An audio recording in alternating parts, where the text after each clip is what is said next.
Olá, você que nos vê e nos ouve.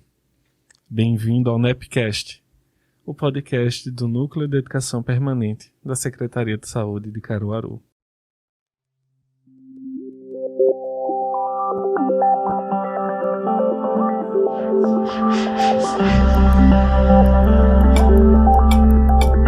Me chamo Leandro Aleixo, sou psicólogo, terapeuta holístico e professor universitário.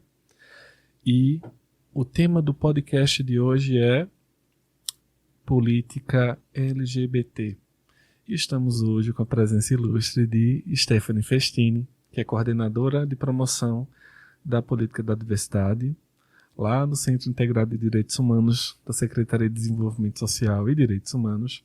E ela também é pioneira em ser a primeira mulher trans em ocupar cargo público em uma secretaria de política para as mulheres. Stephanie, seja bem-vinda.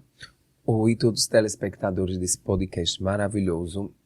De fato, eu fui a primeira mulher trans lá em 2017, sendo vanguardista no Brasil, a estar atuando em uma coordenação, né, que era voltada para mulheres lésbicas, bissexuais e mulheres trans, lá na SPM, né, Secretaria de Políticas para as Mulheres, onde eu ocupei esse espaço durante 2 anos.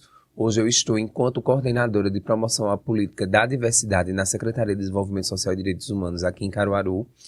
E eu digo assim, minha missão, de fato, é servir a esse público, né? Porque principalmente em algumas letras, né, a gente tem um público muito vulnerável, principalmente as pessoas trans, né, os homens trans, as mulheres trans, muitas vezes não têm o acesso que deveria ter, e a gente está lá reforçando nessa política voltada à população LGBTQIAP+. Vamos começar a falar das letrinhas. Antes era GLS, depois ficou GLT, LGBT. Isso. O que significa cada letrinha? Veja, essas nomenclaturas ao longo do tempo foram mudando, né? E hoje tem outras siglas que são acrescentadas, né? Hoje conhecemos esse público como LGBTQIAP+, e cada letrinha dessa representa um segmento da população LGBT, né? O L de mulheres lésbicas, o G de gay, o T de pessoas trans, travestis, o B de pessoas bissexuais, o P e os demais também têm uma representatividade, como eu digo, nessa sopa de letrinha. Tem 2 fatores muito importantes nas letrinhas, né? Que a gente fala das questões de identidade de gênero e de orientação sexual. Isso. A gente agora, no segundo semestre, tem um cronograma de formações, tanto para equipes da SDSDH e também para outras secretarias, principalmente na questão da humanização do atendimento. E nas formações a gente explica a importância do conhecimento sobre orientação sexual, que não é opção sexual, sim orientação, sobre identidade de gênero, sobre também o que é pessoas cis, pessoas trans. A gente aborda diversos aspectos, sempre na questão da humanização, né? Porque a gente sabe que muitas pessoas ainda têm em si esse preconceito, mas que muitas vezes também não entendem, né? E a gente sempre está brigando na questão do respeito. A gente não quer aceitação, mas sim respeito. E a gente, quando adentra, enquanto funcionária pública, a gente tem que ter esse contexto de respeito. Eu digo assim, quando a gente está enquanto servidoras públicas e servidores públicos, o nosso papel é de conhecimento e também a humanização no próprio atendimento, né? Porque quando uma pessoa ela é constrangida, não é chamada muitas vezes pelo nome social, essa pessoa muitas vezes não volta naquele espaço, independente se é na saúde, na educação, onde seja. E quando ela tem essa referência, que aquele é um espaço, um ambiente inclusivo, que ali acolhe as pessoas, ela sempre tem tendência de voltar e repassar para as demais da população LGBTQIA+, que lá é um lugar que tem respeito, que lá é um lugar de conhecimento. Então, a gente, enquanto coordenadora de promoção à política da diversidade, a gente foca justamente nessas formações, na questão da humanização no atendimento. As letrinhas, elas trazem essa perspectiva de como essas pessoas elas existem, né, e dessa forma de se expressar para o mundo, né?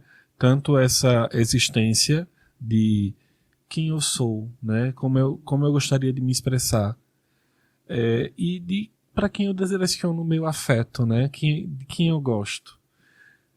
Se a gente pensar, né, nas letrinhas o L, o G e o B, falam sobre a orientação sexual, né?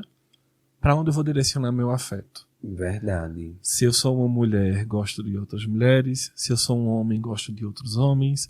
Se eu sou um homem e gosto de homens e mulheres. Se eu sou uma mulher, gosto de homens e mulheres. E com relação à população trans.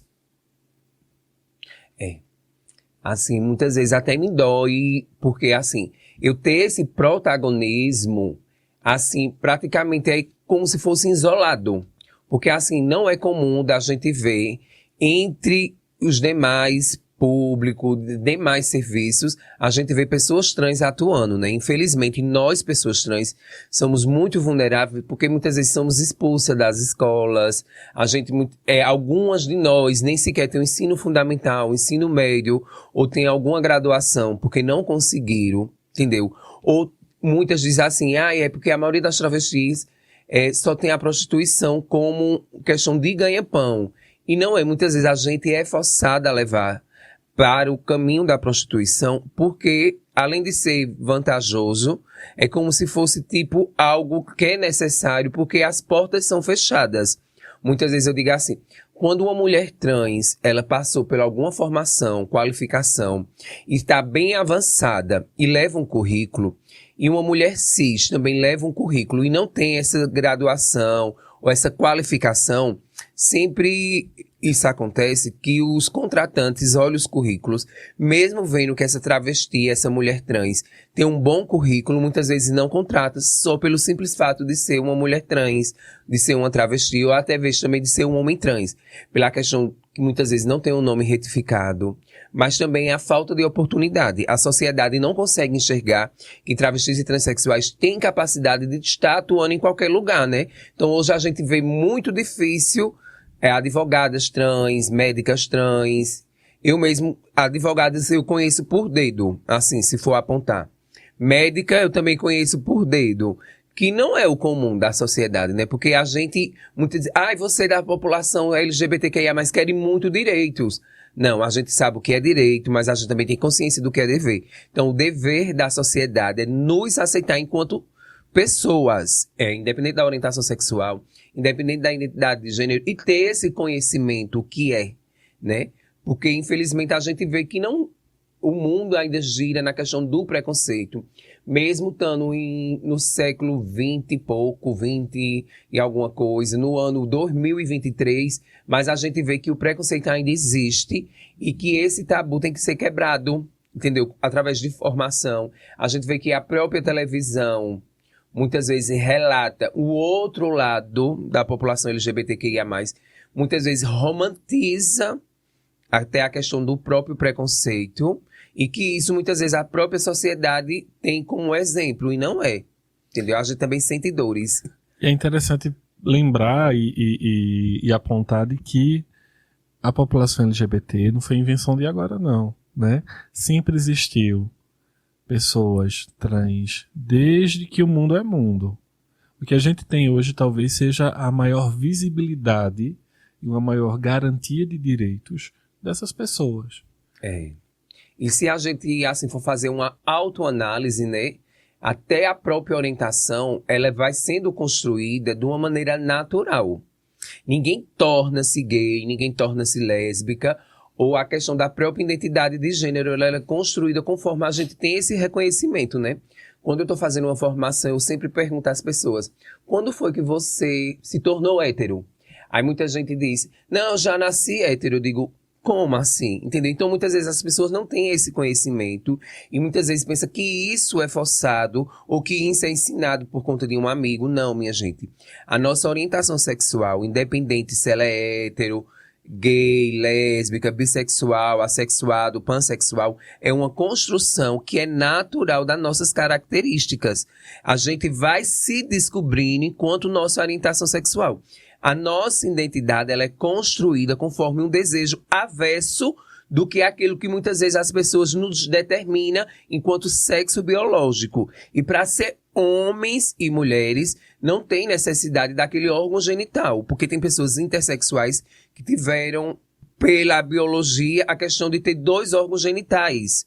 E também existe uma síndrome, que eu esqueci até o nome, que não aparenta nenhum órgão genital. Mas mesmo assim a identidade é construída, né? Eu tenho uma frase de Simone de Beauvoir, que não se nasce mulher, e sim se torna-se mulher. E eu reproduzo que não se nasce homem, e sim se torna-se homem, né? É muito importante isso que você traz, né? As questões de identidade de gênero, porque a gente passa por um conceito da passibilidade, né? As pessoas trans, elas têm essa trajetória, né, de terem sido designadas com o sexo biológico e depois elas, no decorrer da vida, se identificaram ou não com aquilo que foi colocado pelo nome, né? Um nome masculino ou um nome feminino, e que no decorrer da vida se identifica com o sexo, ou melhor, com um gênero que foi diferente do sexo biológico, né? E essas pessoas, elas, nesse mundo binário que a gente tem, né, de homens e mulheres, elas têm esse processo de transição, né? Quando você fala das pessoas que, médicos, médicas e advogadas, muitas vezes são pessoas que fizeram esse processo de transição depois, né, de uma formação superior. Até porque as pessoas trans, como você bem disse, elas enfrentam muitos desafios de acesso às políticas públicas, né, de fazer uma formação básica, né, de ter o ensino médio, fundamental e médio, né, justamente por conta do preconceito que tiveram na escola, né, dificuldade de acesso a serviços de saúde. Aí eu lembro muito do conceito de passibilidade, né, que essa capacidade, digamos assim, da pessoa trans transitar pela sociedade sem que essa identidade de gênero transexual seja percebida.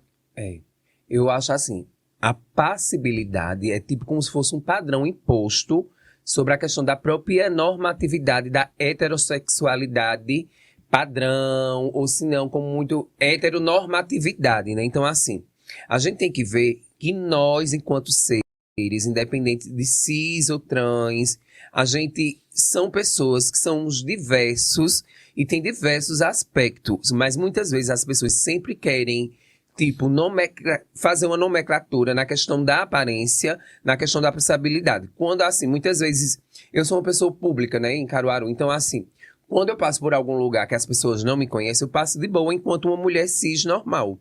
E quando algumas pessoas conversam comigo, dizem, nossa, você não parece ser trans, você é uma mulher todinha. Então, assim, o que é ser mulher, o que é ser homem nesse padrão que muitas vezes as pessoas impõem. Então, assim, visivelmente, a gente tem que respeitar a identidade de gênero daquela pessoa, independente da aparência, entendeu? Porque tem pessoas que têm condições de tomar hormônio de uma maneira particular ou através dos serviços que são disponibilizados. Tem pessoas que não têm esse acesso. Tem pessoas que estão numa construção social, entendeu? Então, antigamente, a gente visualizava uma pessoa trans pela questão da aparência, né? Hoje as mulheres usam cílios, usam cabelos diversos, muita maquiagem, que antigamente as pessoas diziam que isso era coisa de travesti. Entendeu? Então, hoje, assim, a passibilidade é uma maneira de nos garantir, mas também muitas vezes traz uma certa desconforto. Porque, assim, eu sou uma mulher trans que nas redes sociais, quando eu sou abordada por pessoas, aí as pessoas dizem, você tem filho, tem filha? Não, você viu, eu sou mulher trans. Eita, não parece. Então, assim, é um pouco difícil falar sobre passibilidade, mas eu acho que a dor de ser travesti, a dor de ser trans, é uma dor natural, eu digo assim, porque a gente vive numa vulnerabilidade constante, a gente muitas vezes tem o nosso direito negado, entendeu? Em diversos aspectos, pela questão da nossa identidade. Lembrando que a perspectiva de vida, né, de uma pessoa trans é muito inferior do que uma pessoa cis, né? Que a pessoa cis é aquela pessoa que se identifica com o mesmo sexo, com o mesmo gênero que foi designado ao nascer. Isso. Em média, no Brasil, a expectativa de sobrevivência de uma pessoa trans é em torno de 35 anos. E essa expectativa até diminuiu, viu? É em torno de 30 anos. Por quê? Porque a gente vive em um país mais violento para essa população LGBTQIA+, principalmente para as pessoas trans, mas de contrapartida é um país muito ventável a essa população, pela questão da prostituição, pela questão de acessos, que hoje é muito fácil, a questão do câmera privê, entre outros aplicativos, e até o consumo dessa pornografia, questão das pessoas trans, principalmente do gênero feminino, mulheres trans e travesti, mas ainda é o país que mais se mata travestis e transexuais no mundo. Assim, é um país muito violento para essa população, para essa também da qual eu faço parte.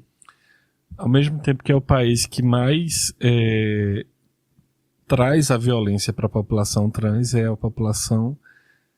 é o país que mais consome pornografia com esse tema, né? Isso, eu digo assim, quando uma pessoa se assume enquanto gay, enquanto lésbica, quando é um artista, ele é aplaudido, ele é super, as pessoas sempre o aceitam, mas não é comum a gente ver a questão das pessoas trans, até sim em relacionamentos envolver, porque a gente sempre é apontada. Na minha formação, eu tenho uma foto lá de Thalita Sampiroli. Thalita Sampiroli foi uma pessoa pública, ela é uma pessoa pública, uma atriz, que na época, há muitos anos atrás, começou um romance com Romário, o jogador. E Romário andava com ela de boa, assumia, eu não sei se ele sabia que ela era uma pessoa trans, porém, foram começar a fazer uma busca ativa pelo passado de Thalita e se descobriram que ela era de Cachoeira do Itapemirim, no Espírito Santo. Desbuiaram no popular, assim, a questão que era uma pessoa trans, entendeu? Então, assim, a gente, é como se a gente não tivesse o direito de namorar, o direito de ser feliz com alguém, entendeu? Porque sempre as pessoas apontam, com tanta mulher no mundo, porque esse homem está se envolvendo com essa mulher trans, com essa travesti, entendeu? E a gente tem o direito, e eu também digo assim, os homens que se envolvem com pessoas trans, independente da identidade de gênero, independente de órgão genital, são pessoas que estão num relacionamento hétero. Da mesma forma que tem pessoas trans que são lésbicas, são bissexuais, são pansexuais. Da mesma forma que tem homens trans que são gays, que também vivem relacionamentos heterossexuais, bissexuais, entendeu?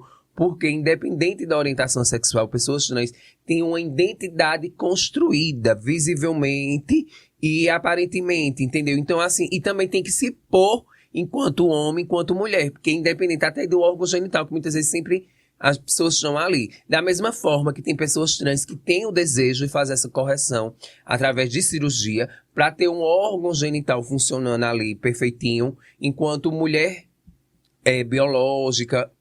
E da mesma forma que, independente de órgãos genitais, as pessoas trans também são felizes com o que tem entre as pernas.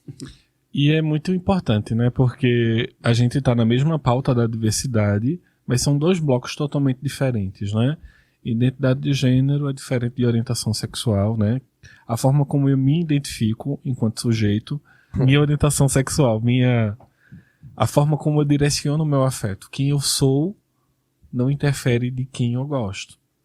E às vezes isso dá um nó na cabeça das pessoas porque querem confundir com tudo, né? E pensar que está tudo misturado.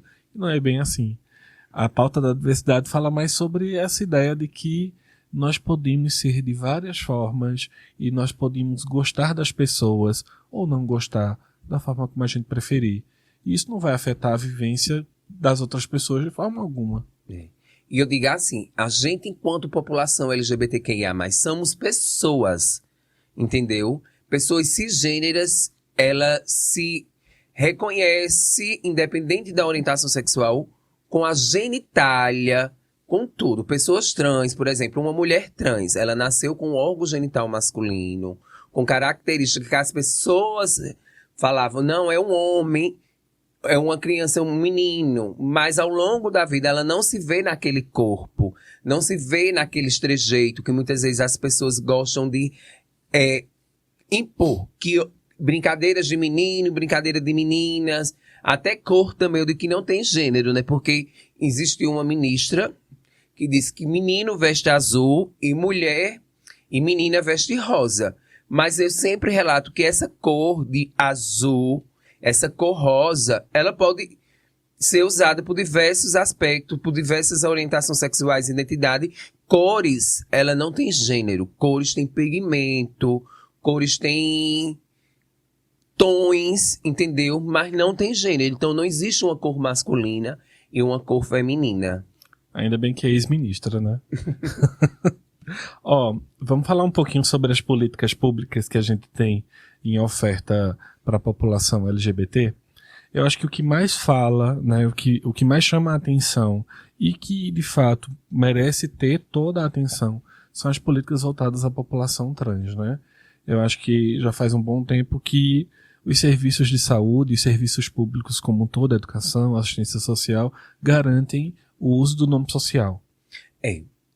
Infelizmente, não existe uma lei no país que tenha essa garantia, mas existem decretos que garantem.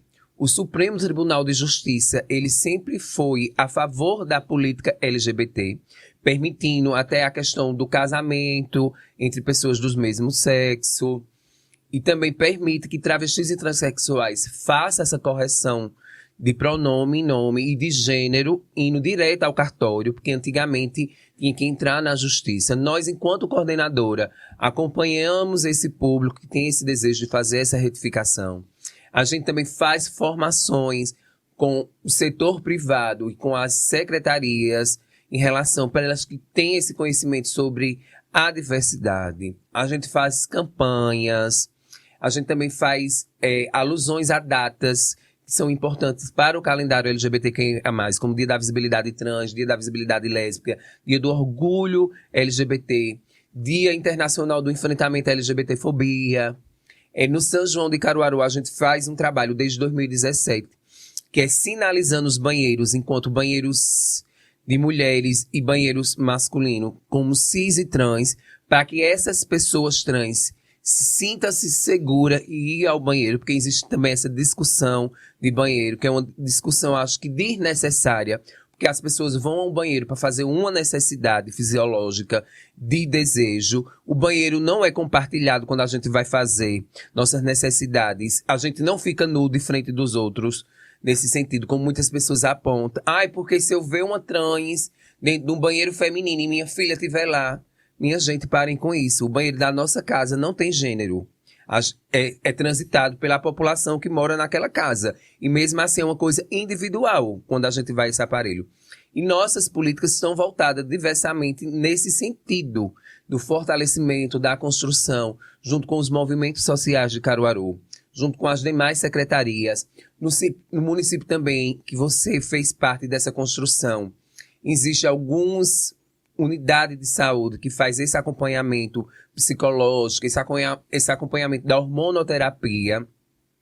A gente está na luta de efetivação de um ambulatório para a população LGBTQIA+, no município, porque infelizmente tem mulheres lésbicas que não vão à ginecologista por conta de frustrações, entendeu? Tem homens gays também que não vão ao urologista com certo medo, entendeu? Então, assim, e quando esse espaço não é para segregação, não, é um espaço seguro para atendimento. Que a ideia é justamente acolher da melhor forma possível, né? Não é sobre segregar, mas a gente garantir o direito da população de forma equânime, né? Ter essa equidade. Pois é. Porque, assim, eu digo que a equidade ainda falta, entendeu? E a gente tem que ter esse cuidado, porque a população LGBTQIA+, existe, é uma população que elas são muito consumistas em tudo e que muitas vezes não tem o direito, né? Porque a própria sociedade cria essa questão da heteronormatividade, dessa questão de sexo biológico e não tem nenhuma compreensão sobre identidades de gênero, orientação e sempre se refere de uma maneira sempre preconceituosa. Então, quando essas políticas são voltadas nessa construção social para garantia de acesso e confortável na questão de fato, existir e manter esse diálogo sempre constante para mostrar que essa população existe, que essa população necessita dos mesmos serviços, dos mesmos direitos que outras populações que outros segmentos da sociedade. É justamente isso, né? A população LGBT, ela é tão cidadã quanto as outras pessoas, mas o grande problema é a dificuldade de acesso às políticas públicas, né? A garantia de direito à saúde adequada, à educação, né? A ter uma perspectiva de vida, a construir sonhos, a realizar esses sonhos, como qualquer outro cidadão brasileiro. Pois é, eu sempre digo assim, a gente não quer nada demais, a gente quer o que é nosso, de direito, que está na Constituição, entendeu? O Brasil é um país que avança nessa questão dessa construção política. A gente passou por um retrocesso durante 6 anos, nos últimos gestores nacionais, que eu não vou citar nomes, que até me fere, muitas vezes até o próprio comportamento que essas pessoas, enquanto política, trazia, entendeu? Então, assim, hoje a gente segue avançando numa nova construtura política nacional, entendeu? Então, assim, isso é muito importante, porque lá atrás, ao longo de 9 meses, 10 meses atrás, há 6 anos atrás, essa população LGBTQIA+, era muito perseguida e tinha muito esse aspecto de desconstrução pela questão de falas. Os números de crimes no Brasil ao longo desses 6 anos aumentaram, entendeu? Então, hoje as pessoas ainda agridem a população LGBTQIA+, principalmente as pessoas trans, pela questão dessas falas anteriores, entendeu? E se sentem na impunidade, porque tinha uma pessoa que se dizia ser presidente, e vinha na internet, vinha nas redes sociais, vinha na televisão com falas homofóbicas contra essa população. Stephanie, tenho uma notícia ruim para dar. Infelizmente, nosso horário está encerrando, né? Esse programa está chegando ao fim. E queria facultar a palavra para você, para deixar o agradecimento, uma mensagem final e a ideia, né? O que a gente espera para a política LGBT daqui para frente.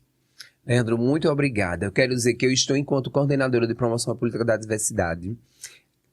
Faço esse atendimento na Avenida da República, número 557, lá no Indianópolis, por trás do Clube Intermunicipal, lá no CIDH, que é o Centro Integrado de Direitos Humanos.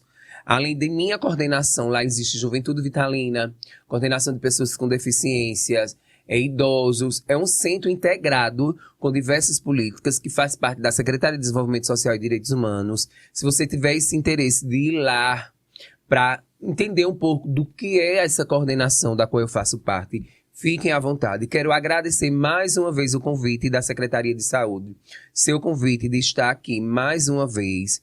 Quero parabenizar ao secretário de Saúde, por esses espaços que é de total importância, que é de informação para a sociedade caruaruense, e é muito bom, de fato, esse diálogo, né? Quando a gente traz essa proposta do diálogo, ele muitas vezes se avança, porque são políticas que são necessárias, são debates que são necessários. A população LGBTQIA+, existe e elas estão presentes em diversos aspectos da sociedade, e eu sempre digo assim, a gente tem uma campanha lá na secretaria, que respeito é bom e faz bem. E, de fato, o respeito é bom e traz o bem. Porque quando a gente respeita, independente da orientação sexual, independente da identidade de gênero, a gente tem um contexto do respeito. Ninguém quer aceitação de nada. Queria aceitação se fosse um convite, um pedido de namoro. Mas a gente também vê que na própria família tem essa aceitação. Porque a gente, por mais que doa, muitas vezes, né? Ai, porque eu não queria meu filho gay, não queria minha filha lésbica, sapatão, né? Que é um termo até pejorativo. Não queria. E muitas vezes a própria família, ela se afasta, ela agride essas pessoas, entendeu? A gente tem diversos casos. E eu digo uma coisa, a gente vive, resiste e estamos presentes. E o que a gente quer é só algo, o respeito. Maravilha. Não tem como encerrar de uma palavra melhor do que respeito, né? Queria agradecer a sua presença, a receber esse chamamento e ter vindo para cá falar conosco. E queria agradecer também a quem nos vê e nos ouve e também nos acompanha nas redes sociais através do @nepcaruaru, @prefcaruaru. Então a gente vai encerrando mais um episódio com o apoio técnico de Rafael Torres. E a gente se encontra em mais um episódio dessa nova temporada. Até lá!